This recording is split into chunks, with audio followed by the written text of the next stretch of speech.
Adenium গাছ report করবার পর কর্ডেক্স নরম হতে শুরু করেছে বা গাছ প্রতিস্থাপন করবার পর কর্ডেক্স নরম হয়ে গেছে, তাহলে আজকের এই ভিডিওটি কিন্তু আপনার জন্য। আমি সঙ্গে রয়েছি বিশ্বজিৎ, আর আপনারা দেখছেন আপনাদের প্রিয় চ্যানেল বিপ্র গার্ডেন। শুরুতেই বলবো, এই রকম টিপসমূলক ভিডিও প্রতিনিয়ত পেতে চ্যানেলটিকে সাবস্ক্রাইব করে সঙ্গে থাকবেন। গাছ রিপোর্ট করবার পর বা প্রতিস্থাপন করবার পর কর্ডেক্স যদি দেখা যায় যে নরম হয়ে গেছে বা নরম হতে শুরু করেছে, তাৎক্ষণিক গাছটিকে মাটি থেকে তুলে নিন।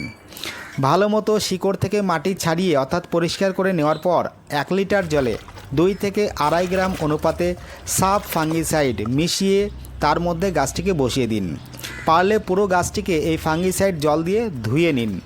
10 থেকে 15 মিনিট এই ফাঙ্গিসাইড দ্রবণের মধ্যে বসিয়ে রাখবার পর গাছটিকে তুলে 2 সপ্তাহের জন্য ছায়া কোনো জায়গাতে রেখে দিন। এইবার এই 2 সপ্তাহের সময়ের মধ্যেই আমাদের মাটি তৈরি করে ফেলতে হবে। গার্ডেন থেকে নির্বাচিত মাটি যদি ঢেলা আকারের হয়, অর্থাৎ যদি ঢিল ঢিল ভাব থাকে, তাহলে ভেঙে গুঁড়ো করে নিতে হবে। যদি মনে করেন যে পুরনো মাটি মেশাবেন, তাহলে 50% নতুন মাটির সঙ্গে 50% পুরনো মাটি মিশিয়ে নিতে হবে। অবশ্যই খেয়াল করে 20% ভার্মি কম্পোস্ট যোগ করে দিতে হবে। যদি পুরো মাটির মাপ অর্থাৎ পরিমাপ যদি সিমেন্টের বস্তার 1 বস্তা হয়ে যায়, তাতে মেশাতে হবে 30 থেকে 40 গ্রাম গুঁড়ো নিমখোল, যাতে মাটিতে কোনো ফাঙ্গাস বা জীবাণু না আসতে পারে। তার সঙ্গে দিতে হবে 30 থেকে 40 গ্রাম হাড়ের গুঁড়ো আর 30 থেকে 40 গ্রাম শিংকুচি। সঙ্গে যোগ করতে হবে 20 থেকে 30 গ্রাম সিঙ্গেল সুপার ফসফেট, যা মাটিকে নরম রাখবে এবং মাটির মধ্যে গাছের শিকড় বিস্তারে সাহায্য করবে। তার সঙ্গে দিতে হবে 20 থেকে 30 গ্রাম মিউরেট অফ পটাশ, যা গাছের অনাক্রমতা শক্তিকে বাড়াবে, কাণ্ডগুলিকে শক্তিশালী রাখবে এবং পরবর্তী সময়ে গাছে ফুল আনতে সাহায্য করবে। এর সঙ্গে যোগ করতে হবে 20% মোটা লাল বালি আর মেশাতে হবে 10% ধানের চিটে। তাহলে তৈরি হয়ে গেল অ্যাডিনিয়াম গাছের জন্য আদর্শ মানের মাটি।